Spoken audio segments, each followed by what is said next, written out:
La, la, la, la, la, la. Oh shit, yes. Wait, no, wait, just now. Haha, yes. Hello, which is I. This is my Comm Studies review, my syllabus review for Module 1. And I am talking with my mouth instead of typing, and it's probably better if I were typing, but I am not. So, let's get this party started. I'm sorry, I probably sound really awkward. I'm sorry. Okay. Module 1 is all about gathering and processing data. In this would be section A of the paper 2, and it just has one big question, and that's basically a huge essay. Well, it requires you to answer with a huge essay. This is with 25 marks, and basically a third of your marks for this paper, because that makes sense, because it's a third of this paper. So let's just jump right in and talk about what they're gonna give you. In Module 1, they'll give you an expository piece. This would be a piece of like non-fiction that they take from a magazine or a report or an article or that kind of thing. So they're not gonna give you a Harry Potter or an extract like that to read. So I'm sorry if they let you down. It's okay. You learn about all kinds of interesting things. Yeah, you learn a lot in Module 1 about the strangest of things. Anyway, so it talks about sometimes it talks about important issues. Sometimes they just use articles on things, or they try to sell you things. But in order to sell you things and convince you of things, they need to use factual information. Factual information is information that you cannot prove wrong. And so in these things you'll be seeing like a lot of statistics and official things that hopefully relate to the information and the writing. So yeah. What do they want from you? What will they ask you for? So this kind of question, it is an essay question, but it has two parts. It depends on what you ask for. It depends on what they ask for, but usually it has a part A and a part B. And in part A, they would be like, can you summarize this extract, or could you tell us the writer's point of purpose, right? And this would be about, they would ask you to do that in, they would ask you to summarize in about 50 words, and they would ask you to explain the point of purpose in about 30 words, right? And the second part would be an essay, and they'd ask you, like, to do 3 things or something in that essay, right? They'd give you guidelines for the essay, and give you, like, typically it's a 500 word limit, right? Sometimes they ask you to include a summary in your essay, or include the writer's point in the essay. So just follow the instructions. Just follow what they tell you. This is just to show you what to expect, right? The writer's main purpose. Okay. People have a tendency to confuse the writer's main purpose with the writer's main point, and let me tell you, I cannot say this enough, but it is not the same thing. It is not the same thing. The writer's purpose is basically what the writer is trying to do. Why did he write this in the first place? Why did the writer write this? Why? What is he trying to do? Right? So you have 30 words to say his purpose. Right? And if you remember the functions of language, that is like to convince or to inform or to what's the other thing? So like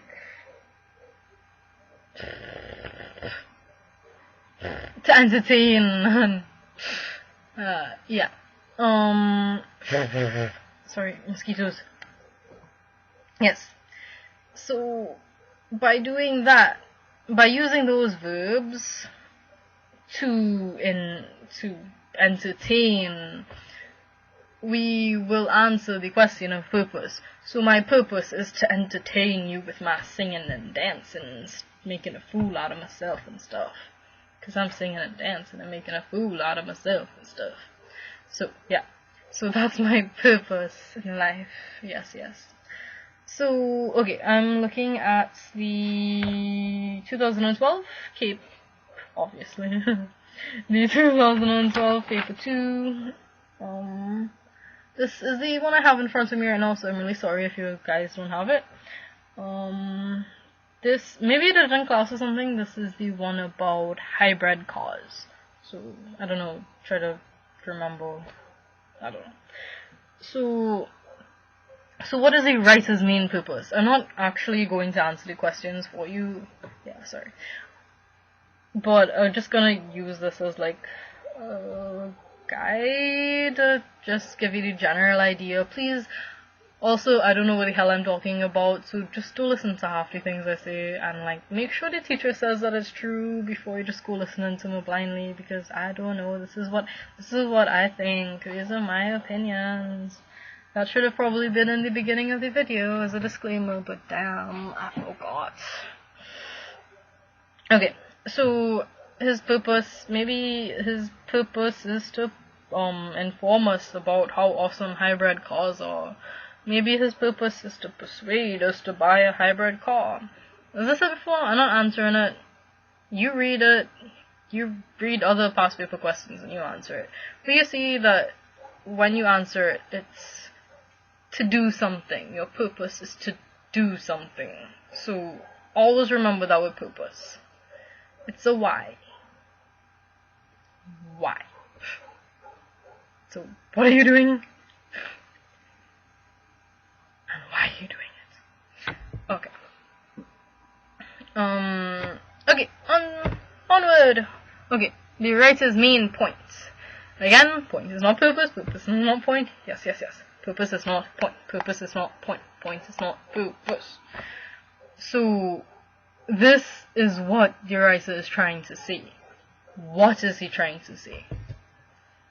What is he trying to do? What is he trying to say? Why is he doing what he is doing? What is he trying to say?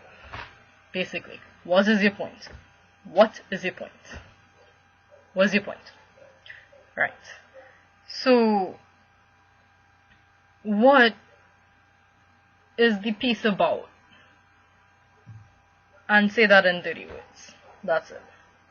So, I don't know. Maybe his point is that hybrid cars are the best of both worlds because they offer the benefits of a gas motor and an electric motor.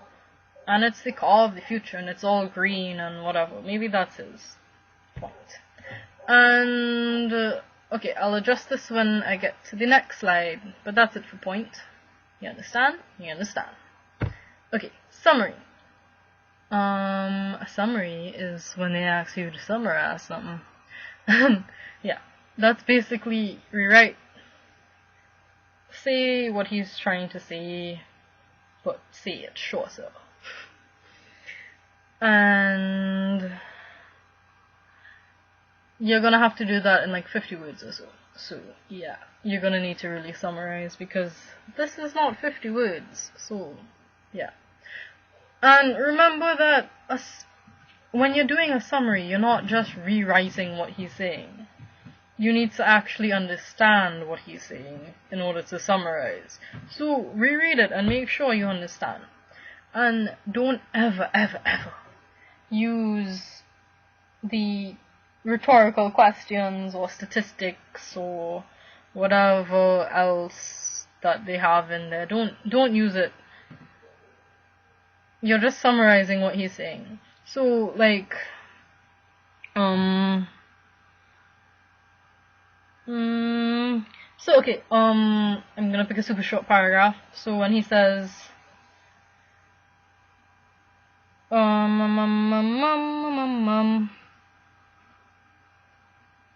All this new technology comes at a price. A hybrid car is complex and expensive, so owners of hybrids can expect more time in the shop and larger repair bills. So it's expensive, basically. It's expensive. That's all he's trying to say. It's expensive. You don't need to say that all this new technology comes at a price. Just say that it's expensive, because that's all he's saying in that paragraph. So you're going to need to understand what he's saying first. And then take a step back and omit all the needless words. Just get rid of them. And rewrite it in your own words. And make sure you don't write anything they're saying. And okay. Language techniques and strategies. This is basically how the writer tries to manipulate language as well as us, in order to, bring across their point. That is, they manipulate both of us more, ha ha ha ha. So, okay, this is basically the foundation of life, what I'm about to tell you. It is the secret of life, and it is everything you ever need to know to get through with life, and it'll help you in debates, and it'll help you pass CAPE, and it would be everything. You would win every argument if you just follow these simple rules. So when they ask you about a language technique or strategy, 3 steps, basically. First, you need to name the technique they use. That is, identify the technique. So, for example, that is an example of a rhetorical question.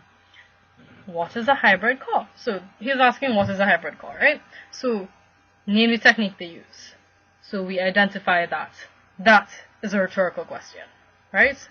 Well, of course, this means you need to actually know the names of the techniques and what they are and stuff. So once you do that, you identify it. So yes, that is a rhetorical question. And then you give the example from the extract. So the writer uses rhetorical questions, for example, when he asks, what is a hybrid car? So, you see, you use the example, so you make it relevant. So so instead of just having them wondering what you're talking about, you show them, you, provide an example that makes sense. And then you say what it does. Because he's not just using this for, style, even though he quite literally is using this for style because it's a style of writing. But no, it's not what I mean. It has a purpose. And there's a reason why he's doing it. So what is that reason? So tell us how it works. So why does he use it? So the writer uses a rhetorical question. The writer makes use of rhetorical question. For example, when he asks, what is a hybrid car? This rhetorical question, it forces the reader to think. Maybe it makes them curious. It makes them curious, and it makes them realize, shit, I don't know what the hell a hybrid car is. Please tell me, person, what is a hybrid car? Yeah, that's basically it. So, yeah, some examples of techniques. Well, okay, number 1, since this is a piece, this is expository, and it always is, and it's never nonfiction, we're gonna use some of these techniques instead of, okay, just listen, right? Not narrative techniques, more like different techniques. Well, these techniques you would find in more expository things. You wouldn't really find statistics in you wouldn't find statistics in fiction so much. Well, it's not like a solid part, right? So number 1, statistics. Yes. Spoilers. Statistics, for example, he uses statistics here when he says a hybrid cuts emissions by 25% to 35%. Yes. And how can you argue with that? I mean, he's like giving you numbers. And numbers are so easy to understand, because if he instead said a hybrid cuts emissions by like a lot, it's like, how much is by like a lot? How much is that? I don't know. Well, but he gave us like a solid percentage, you know? Well, a range, but still. At least we have a range. So we could actually begin to think, and it's like, wow, you know, that's like a significant amount. Yes, this makes sense. And also, it's like, wow, yeah, it forces, when we're forced to think in numbers, you know, how can you argue with numbers? Okay, so number 2, quoting a source. This is like, okay, you could do like, according to, picks up the book I have next to me, according to Michael Anthony. According to Michael Anthony, this could not be difficult considering the natural scenery. So, yeah, obviously Michael Anthony, he wrote a friggin' book. We quoted him. He wrote a book. He knows what he's talking about. He has a book published. Come on, he knows a thing or two about natural scenery and stuff. So, automatically, you make yourself and your information and everything seem more credible and you make people want to believe you more, and people do believe you more. So, especially when it's like someone who has like a popular figure or something, so it's like, according to Albert Einstein, blah blah blah blah blah blah. So see, how could you argue with Einstein? Except for on the internet, because internet. Oh my god, I'm on the internet. This is why you shouldn't listen to me. I'm sorry. I'm a terrible person. So, how can you argue with someone who's devoted their lives to studying this thing, you know? So that's what quoting a source means. That's what it does. It makes your information more credible, and it makes people more likely to believe you, and it makes them easier to persuade. Okay, number 3. That is hyperbole. Also, known as like exaggeration. Yeah, that's the irregular word for it. Exaggeration. How fancy. Hyperbole. And basically, okay, well, we know what exaggeration is. And this is just to emphasize your point. So, a bajillion, I had like a bajillion tenet the other day, because I did. God. Yeah. And I probably didn't have a bajillion tenet, considering I don't even know how much a bajillion is. Because it's not a real word. I think. I don't know. Yeah. So, but it, and the thing is, right, the readers know you don't literally have, I didn't literally have a bajillion, you know that, right? I probably had like 20 for the most. For the most. Right? But we want to emphasize that it's a lot. So, you know, you exaggerate, and since the readers know you're not lying to them, it's not like you expect them to believe that you literally had a bajillion. God, I love Janet. Yeah. It's not like you expect them to believe that. They know it's for emphasis. So, yeah. It helps you get your points across. And it helps them understand how serious this is. Okay. Number 4. Rhetorical questions. Well, we just handled rhetorical questions, but yeah, rhetorical questions that's when you ask a question and you don't and you sorry, you don't expect to answer, and well, it makes sense because he's writing an article. You're not gonna answer him. Like, I don't even know how you could.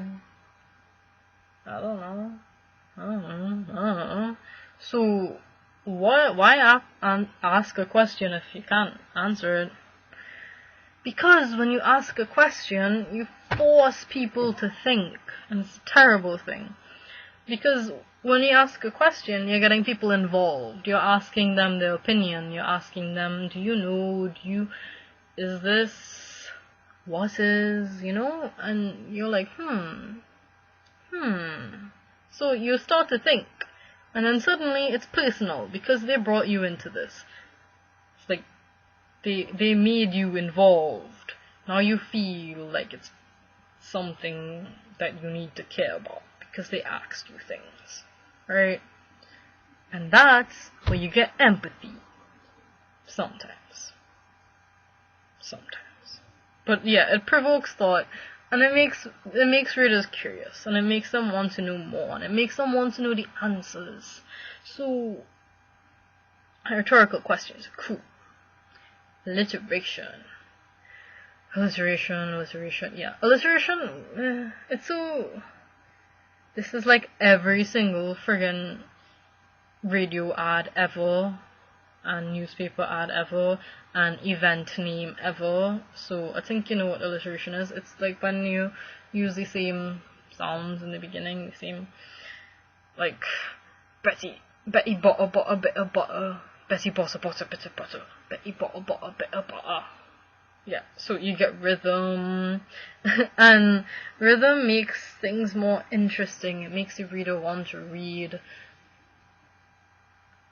It makes things more fun and interesting. So that's why we use it. It also makes things easier to remember. That's why a lot of companies use it, so that we will remember them. Yeah. Okay. Number 6, juxtaposition. Juxtaposition is basically when you put two very different things side by side. So when you compare two very different things or have them right next to each other, so the people are forced to compare them. So you say that this is a very good thing. So yeah, so he's talking about how expensive it is, and then he's talking about I don't like that. Let's use a different example. I don't know. This is a really good, if I say this is a really good thing, however, this is a really terrible thing it does. So, this car has a lot of fuel efficiency, but damn, it's expensive as shit. So,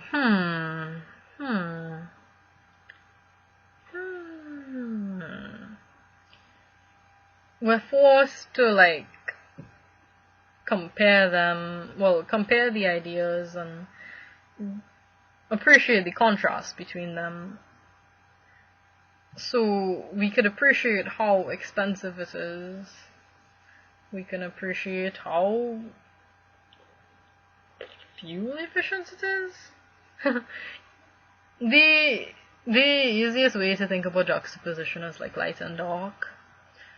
So I don't want to bring Othello into this, but I kind of have to. No, I'm not going to bring Othello into this.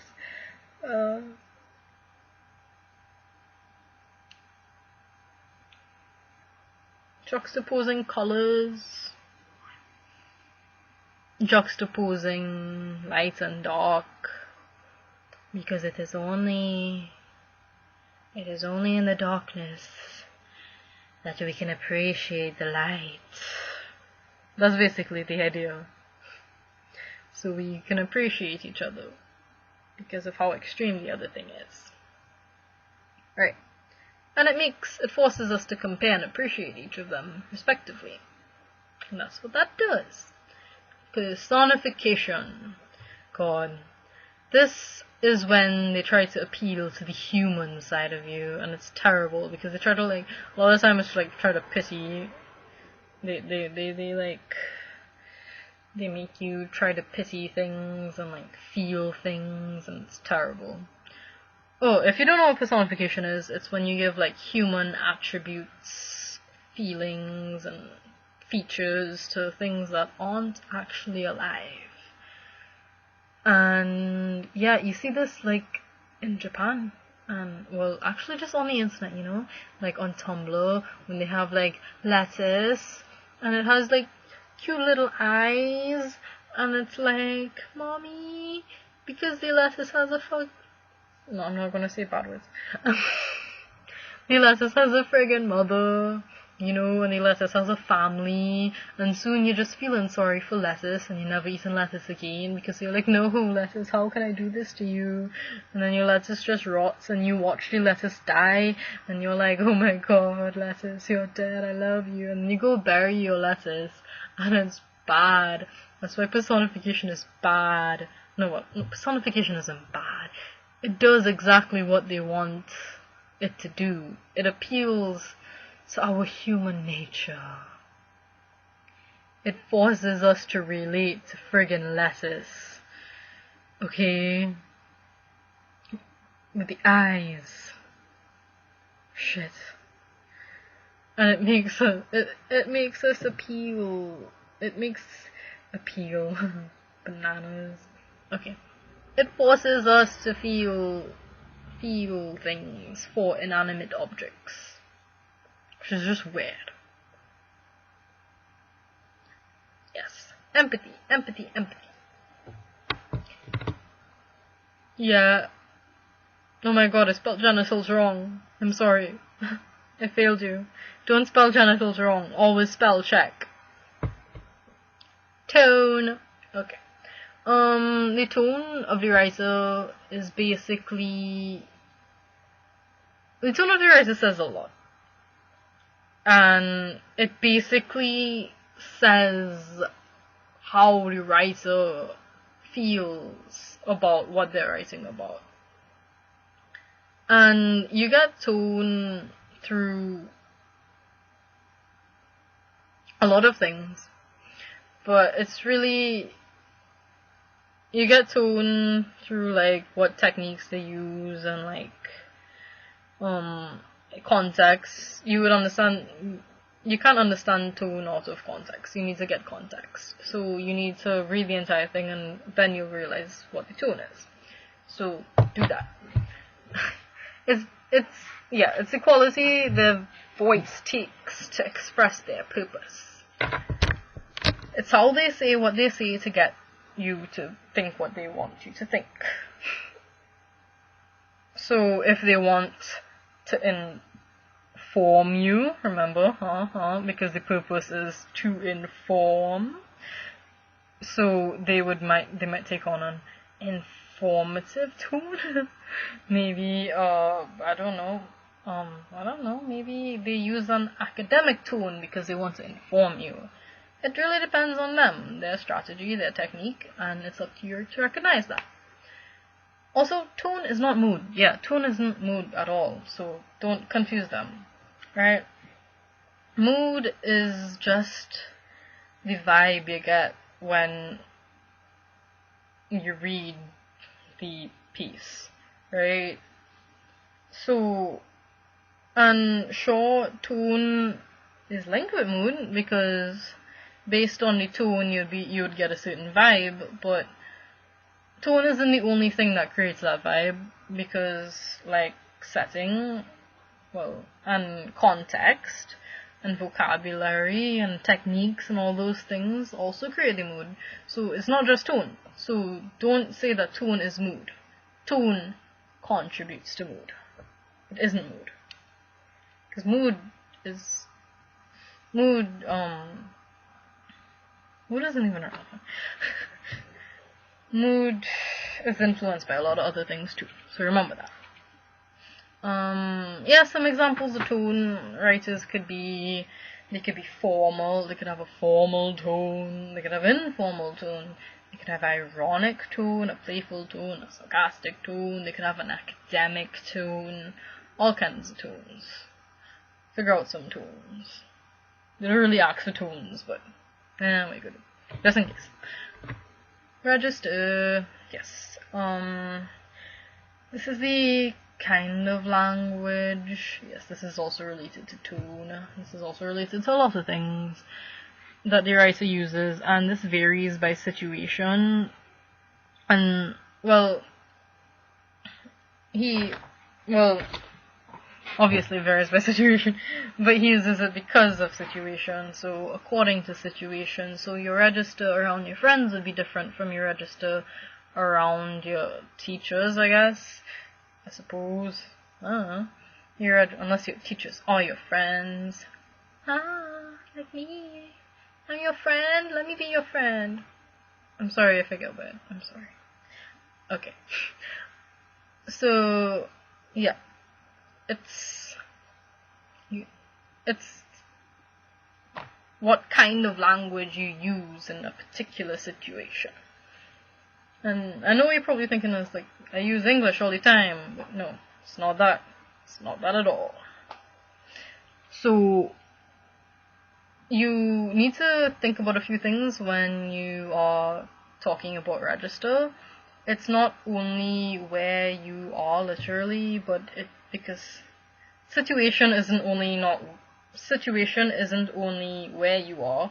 Situation is also like who's around you, who are you speaking to, what are you speaking about, what are you trying to say, what are you trying to do. So all of these things would influence what register you're using. Great. Yeah, these are different types of register: formal, academic, informal, consultative, intimate, frozen. I'm pretty sure I did a post on this already, so I don't want to go over that. I'll just link it somewhere. So yeah, look out for that. And yes, if they do happen to ask for a register, you need to say what the register is, say why you think they use that register. So I think he uses academic register. You could tell by his use of statistics and his lack of personal pronouns, because he doesn't say I, so it's not a very informal. He's speaking directly to someone, so it's like a speech, right? Well, it's not a speech, but it's writing in a magazine, but you know what I mean. So you need to say why did he use this register, because maybe he thought this was the most appropriate and blah blah blah blah blah. Or maybe he thought this was the most appropriate because he's targeting, I don't know, let's pretend he's a salesman. He's not a salesman. Let's pretend he's a salesman because he's targeting potential customers or something, and he thinks that this would make him more credible, or he wants people to understand the benefits of hybrid cars, and he wants to sound like he knows what he's saying, so he figured a formal tone would help. So, yeah. And how appropriate was it? Was this appropriate? Did it do what it was supposed to do? Well, these are all up to you, so you go ahead. As I told you before, I don't know what the hell I'm talking about. That's not very comforting, I'm sorry. Okay. Organizational strategies. Yes. This is basically, yes, how is a passage organized? Yes. Why is it organized like that? I know it's easy to think that you're reading something and you don't think about all this stuff that goes on in the background, because it just flows, you know? You just read it, right? Makes sense. And that's because you have good organizational strategy. Because, well, organizational strategy also depends on what you're trying to do. So you see all of this tied together with purpose. And when you're writing your essay, remember, always try to tie it in. So you're saying that he wants to do this because it helps him achieve his purpose, or it helps him put across his point. So always tie them together, right? Okay, so some organizational strategies are when the writer lists in order of importance. That is, maybe he might put the most important first, the most important last, and he does this for a reason. So what is your reason? maybe he wants to start off strong, so he wants to like pull in the reader with a very strong point. So he's like, whoa, yeah, that makes a lot of sense. Or maybe he wants to put it last because he wants to like end with a bang. And you're reading and you're like, yes, this makes sense. And you're like, whoa, oh my god, yeah, that's absolutely true. So, yeah. And if you put it in the end, it may leave the reader feeling like, yeah, wow, because that's the point that sticks with you the most. So, why does he do it? It would be to emphasize it, but, I mean, what is the strategy? Remember, we're talking about organizational strategies. So, what is the organization, and what is the strategy? Another one is logical linkages. What are logical linkages? Those are the words that... These are the words like therefore and however and although and all those words, right? And what they do is they help the paragraphs and the points flow. So if I say this is like, these cars are really expensive, however they do help save the friggin' environment, and in the long term they would be cheaper. So you kinda, it links you to the point, instead of saying that these cars are expensive and then like jumping on a new paragraph and being like, these cars are green. You kind of force them to flow. And it also makes it easier to read, and it encourages the reader to read. And it encourages them to understand things with reference to each other. Well, understand how they're relevant to each other, right? Okay. Compare and contrast. Well, yes. So, this is when you put two things together and you state maybe the similarities and the differences between the two things, where you're like, oh yeah, so over here they're like, yeah, there are two types of engines, like electric and gas. Well, I mean, motors, I'm sorry. So the electric and the gas, so you're like, well, they both do this, they both kind of make the car work. However, one uses no energy, one uses more energy, but it's more powerful. So it forces you to like compare the two things, and it forces you to think about them together. Yeah. Okay. Problem and solution. This is where they like propose a problem, and then they answer it. So they're like, these are like the infomercials where they're like, hey you there, are you tired of all your kits falling on you all the time? And you see like, lady throws open the cupboard door, and like an avalanche of kits just like fall on her. And then the guy's like, hey, do I have a solution for you? Right? And then like suddenly everything's in color, and she's like, she knows how to like open a door suddenly, and it's like, wow, you just put the kits inside of each other. I don't know. And yeah, they propose a problem and then they answer it. And that's how people sell you shit. They like make problems up a lot of times too. Problems that you don't actually have. So, what does this do? It makes you think. It's like, yeah, I could totally see how that's a problem. Yeah. I need this. Of course, how could I not see it before? My closet is really unorganized. The horror. And then you're curious to find more. He's like, how do you fix this, random announcer guy? How the hell do I fix this? Tell me, save my life. And that's what that does. It makes you think and it makes you curious. And it sells you shit. Okay, so sequence. A sequence, it typically it's a process or a sequence of events, and it shows you how something is done. So maybe it like walks you through like, well, in order to make this, that you need to first do this and first do that and first do that.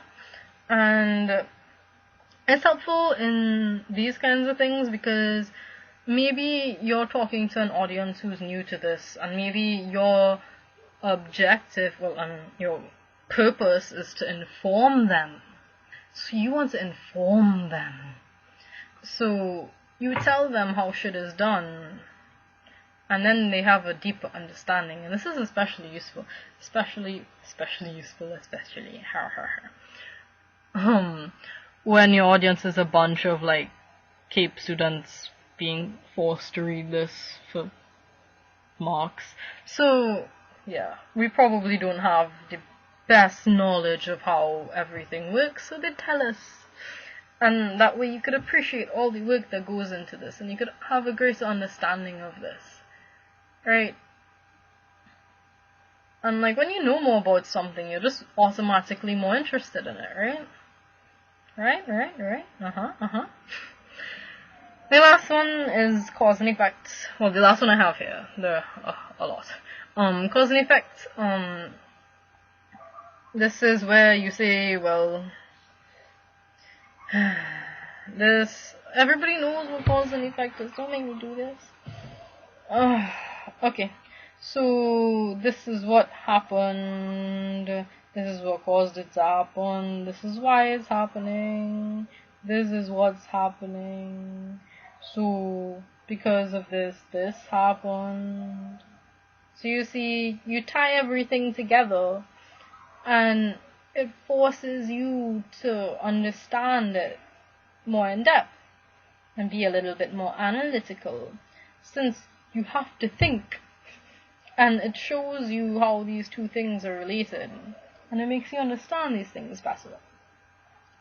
Okay, well, these are the main organizational strategies that I thought were important. Of course, there are like other things you could talk about, I don't know, like deductive and inductive sequencing, or maybe if they use bullet points, or I don't know, whatever.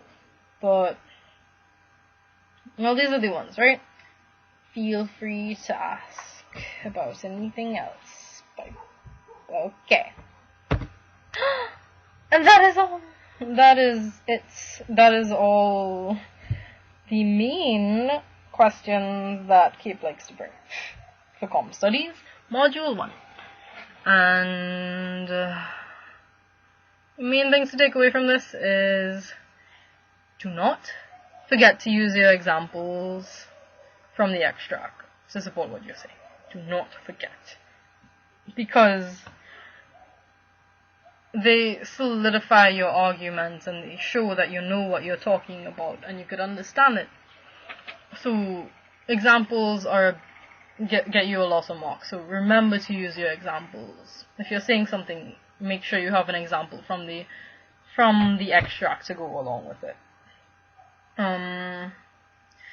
Use paragraphs. Paragraphs are wonderful.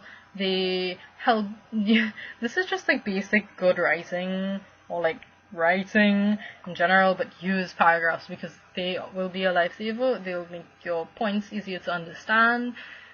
They will make it easier to read. They'll make it easier for you to understand.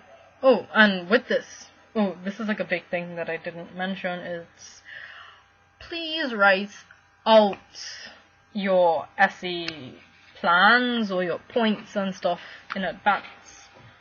As in when you get the paper and you read it through and you read through the answers and you read through the questions and whatever, like answer it right there. Just jot down a few points so that what